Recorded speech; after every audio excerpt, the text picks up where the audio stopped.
Today our topic is first law of thermodynamic.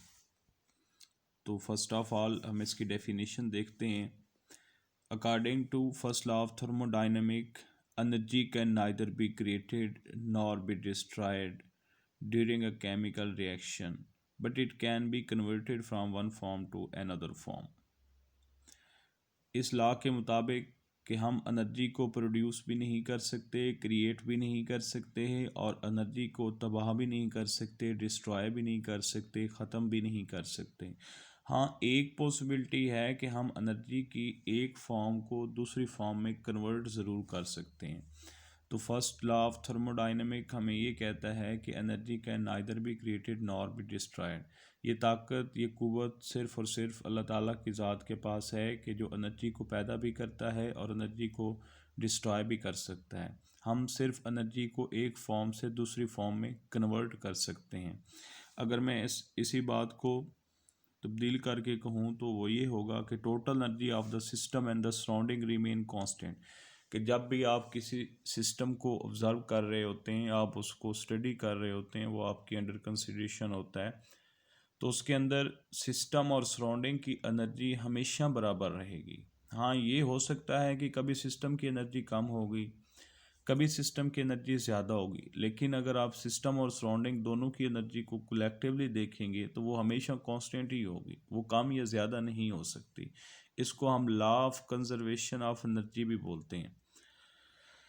अगर मैं इसको मैथमेटिकली लिखना चाहूँ तो it can be written as del E is equal to Q plus W. इसका मतलब ये है कि अगर मैं चेंज इन एनर्जी की बात करूँगा तो एनर्जी, अगर गैशियस सिस्टम की हम बात करें तो वो दो चीज़ों के अंदर कन्वर्ट होगी, एक वर्क के अंदर और दूसरा हीट के अंदर. कि आप जब भी आपके पास कोई गैशियस सिस्टम के अंदर एनर्जी होगी तो वो या तो वर्क में कन्वर्ट हो जाएगी या वो सिस्टम उस हीट को अब्जॉर्ब कर लेगा. तो this is the mathematical form of first law of thermodynamic कि del E is equal to Q plus W.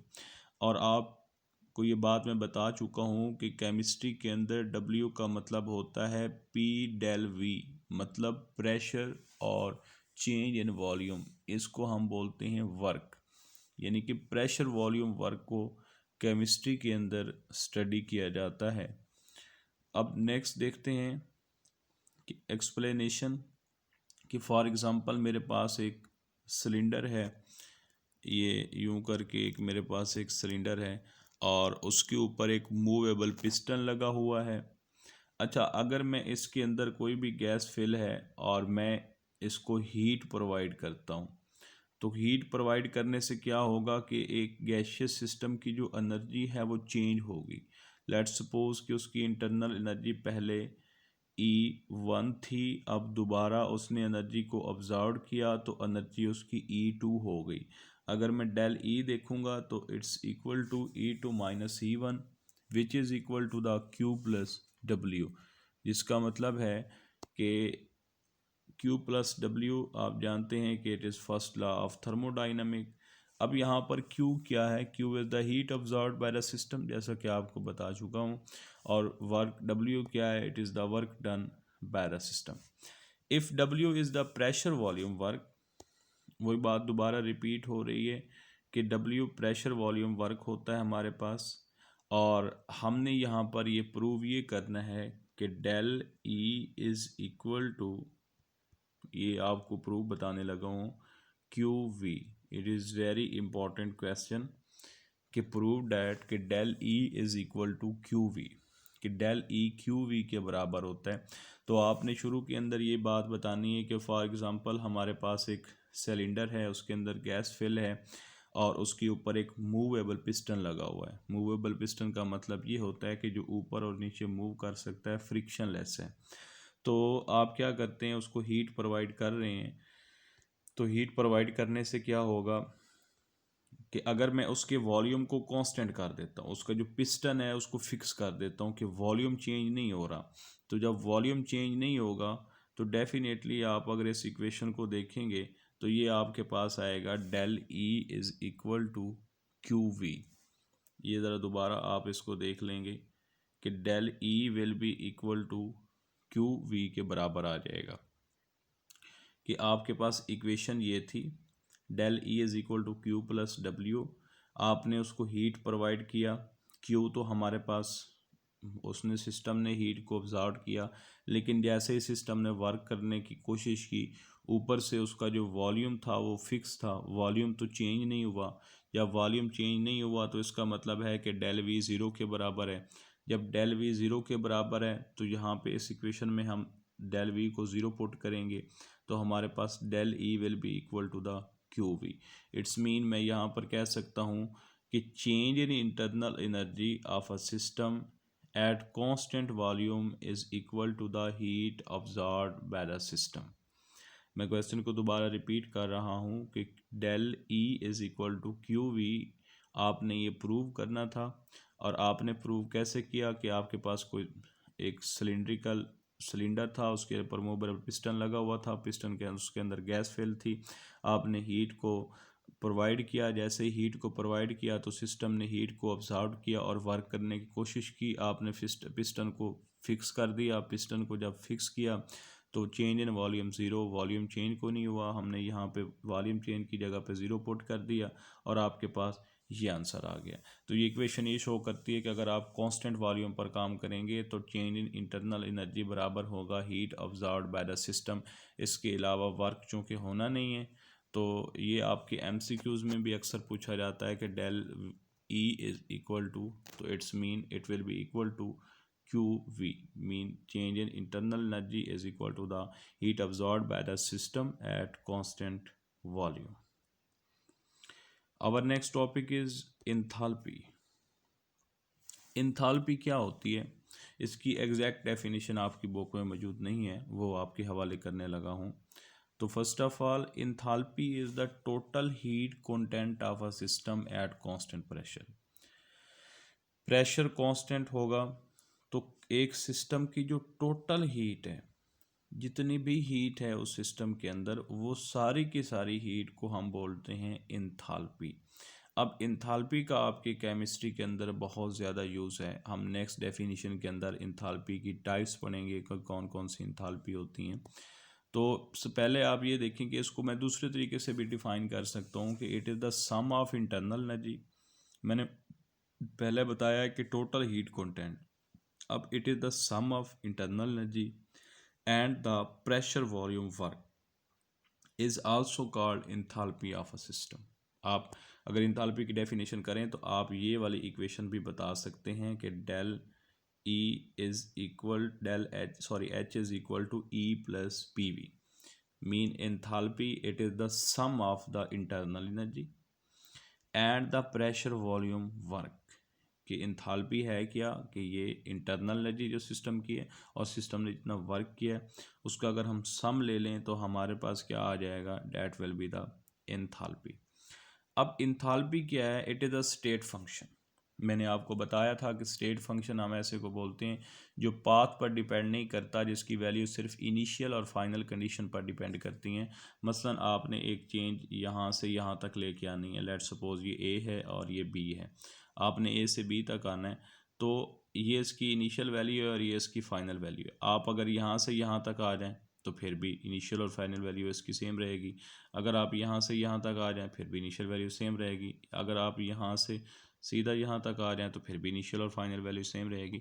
तो ऐसी चीज़ जिसकी इनिशियल और फाइनल वैल्यू सेम रहती है उसको हम स्टेट फंक्शन बोलते हैं, और जो पाथ पर डिपेंड करता है उसको हम पाथ फंक्शन बोलते हैं। Here the enthalpy is a state function. याद रहे कि आपने पढ़ा था कि क्यू जो है, जो हीट है, वो पाथ फंक्शन है, जबकि ये हमारे पास स्टेट फंक्शन है। It is measured in जॉल, mostly इसको जॉल के अंदर मेजर किया जाता है। हाँ, कभी कभार इसको किलो जॉल पर मोल के अंदर भी मेजर किया जाता है कि अगर हमारे पास एक मोल की बात करें तो हम कहेंगे it is kilo joule per mole. It is not possible to measure that, आप किसी भी इंथाल्पी को मेजर नहीं कर सकते। इंथाल्पी की एग्जैक्ट वैल्यू मेजर करना हमारे लिए पॉसिबल नहीं। हाँ, हम एक काम कर सकते हैं कि हम उसकी चेंज इन इंथाल्पी जो है वो मालूम कर सकते हैं। तो जो चेंज इन इंथाल्पी है वो हमारे पास कैसे आएगी, change in enthalpy, change in enthalpy आप सिर्फ मेजर कर सकते हैं और उसको हम क्या लिखते हैं, डेल एच। मसलन अगर मैं आपको कहूँ कि एक बच्चे की इंटेलिजेंस कितनी है, उसकी जहानत क्या है, तो हम उसकी एग्जैक्ट जहानत को मेजर नहीं कर सकते। हाँ, हम एक काम कर सकते हैं कि हम देखते हैं कि हमने उसको एक एग्ज़ाम में अपेयर किया, उसकी जहानत को हमने चेक किया, अच्छा थोड़े अरसे के बाद हमने दोबारा उसके किसी और इम्तिहान के अंदर अपेयर किया, तो अब उसकी जहानत, अब हम क्या करते हैं, दोनों का कंपैरिजन करते हैं और देखते हैं कि उसकी जहानत के अंदर कितनी चेंज आई है, कि पहले वो लायक था अब वो नालायक हो चुका। इसका मतलब ये हुआ कि आप चेंज मालूम कर सकते हैं, आप उसकी एग्जैक्ट जहानत इंटेलिजेंस मालूम नहीं कर सकते। Same is the case with the del H, कि आप के जो हेड इंथाल्पी है उसको डायरेक्ट मालूम नहीं कर सकते। हाँ, we can measure the change in enthalpy, कि हम उसकी इंथाल्पी की चेंज को लाजमी मेजर कर सकते हैं।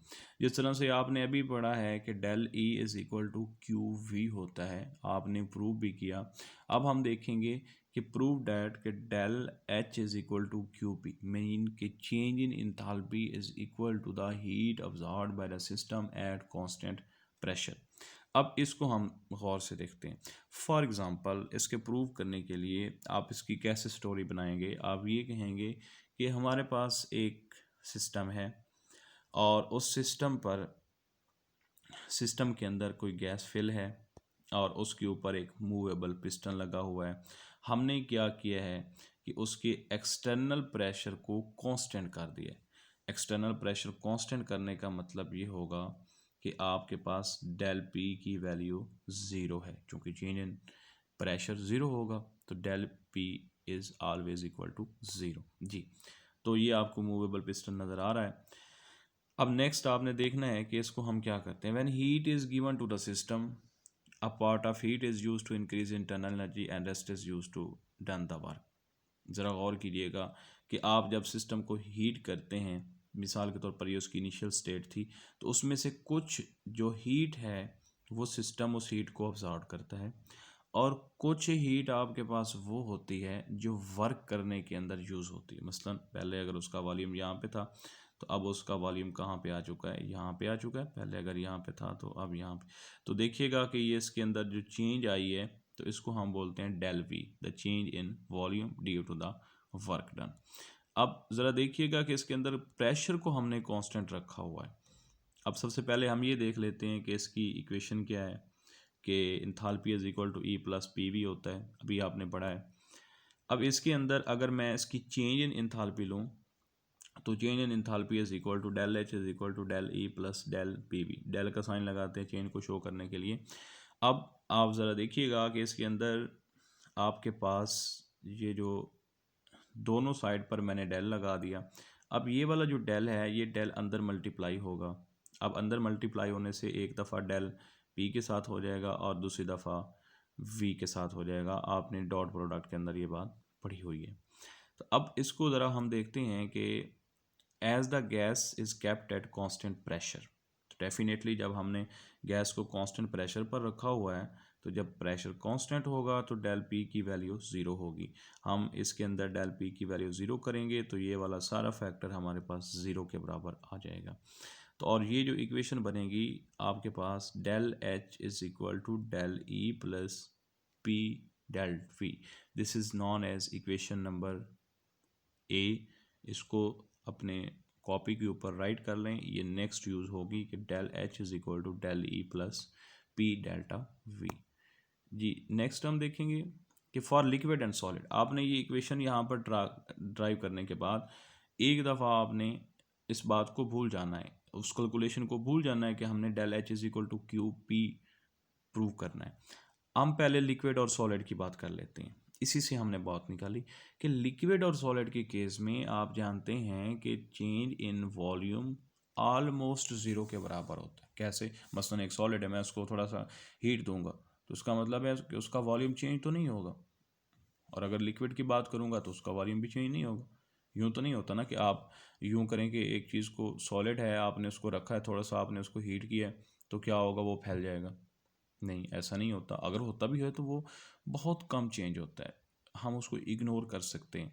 तो सॉलिड और लिक्विड के केस में अगर आप हीट देते हैं तो हीट देने से उसके वॉल्यूम के अंदर कोई इफेक्ट नहीं होता। It's mean the change in volume is approximately equal to zero.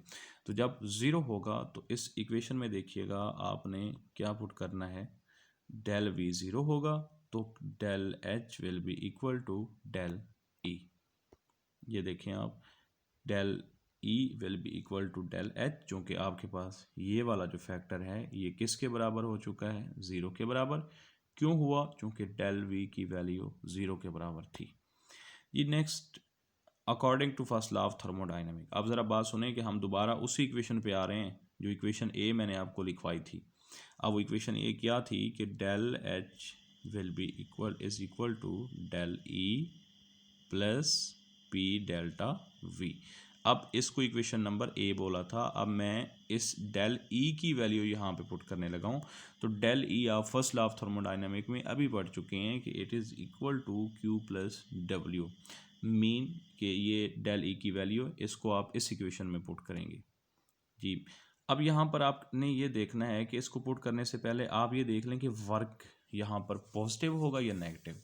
तो ये बात आपको डिटेल से बता चुका हूँ कि work done by the system negative होता है और work done on the system हमेशा आपके पास पॉजिटिव होता है in case of chemistry. Physics में इसके उल्टे। तो केमिस्ट्री के केस में work done by the system negative होता है, चूँकि सिस्टम वर्क कर रहा है, सिस्टम ने आपको अपने सिस्टम को हीट प्रोवाइड की, सिस्टम ने हीट को ऑब्जर्व किया और कुछ उसमें से वॉल्यूम एक्सपेंड हुआ। जब वॉल्यूम एक्सपेंड हुआ तो हमने कहा कि ये जो चेंज इन वॉल्यूम है, चूँकि work is done by the system, work done by the system हो रहा है, that's why it's value is negative. आप इसके अंदर पुट करेंगे। जैसे ही आप इसके अंदर पुट करेंगे तो क्यू माइनस डेल ई की वैल्यू ये वाली आप इक्वेशन नंबर ए में पुट करेंगे। तो इक्वेशन नंबर ए में पुट करने से क्या होगा, देखिएगा कि Q minus P del V plus ये दोनों एक दूसरे से कट जाएंगे और del H is equal to Q. और ये del H is equal to Q सिर्फ नहीं है बल्कि del H is equal to Q P है, क्योंकि हमने प्रेशर को कांस्टेंट किया हुआ है। याद रहे डियर स्टूडेंट्स, ये जो प्रेशर कांस्टेंट की मैं बात कर रहा हूँ, this pressure mean external pressure. ये आपका एक्सटर्नल प्रेशर है जो हमने यहाँ पे कांस्टेंट किया हुआ है।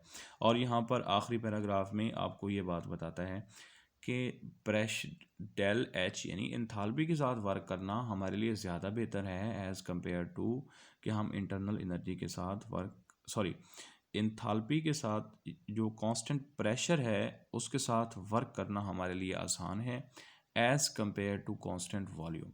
तो इसकी रीज़न क्या है, ये जो आखिरी पैराग्राफ के अंदर आपको बात बता रहा है कि डेल पी के साथ वर्क करना हमारे लिए आसान है as compare to Q V, यानी कि कांस्टेंट प्रेशर पर वर्क करना इजी है और कांस्टेंट वॉल्यूम पर वर्क करना मुश्किल है। तो रीज़न क्या है, तो उसकी रीज़न ये है कि जैसे ही आप प्रेशर कांस्टेंट करते हैं तो मोस्टली केसेस के अंदर प्रेशर एक्सटर्नल प्रेशर आपके पास कांस्टेंट ही रहता है, उसके लिए आपको कोई एक्सटर्नल काम नहीं करना पड़ता। जबकि वॉल्यूम को कांस्टेंट करने के लिए आपको एक्सटर्नल वर्क करना पड़ता है। तो मतलब कि वॉल्यूम को कांस्टेंट करना आपके लिए मुश्किल है, जबकि प्रेशर ऑलरेडी ही कांस्टेंट होता है, एटमॉस्फेरिक प्रेशर एक्सटर्नल प्रेशर, तो हमें उसके लिए ज़्यादा तोगो-दो नहीं करनी पड़ती। तो इसलिए ये कहा जाता है कि constant pressure heat at constant pressure हमारे लिए वर्क करना आसान है, यानी कि डेल एच के साथ वर्क करना हमारे लिए आसान है as compare to del E, क्योंकि उसके अंदर वॉल्यूम को कांस्टेंट करना पड़ता है जबकि प्रेशर ऑलरेडी कांस्टेंट होता है। तो this is all about the first law of thermodynamic and enthalpy.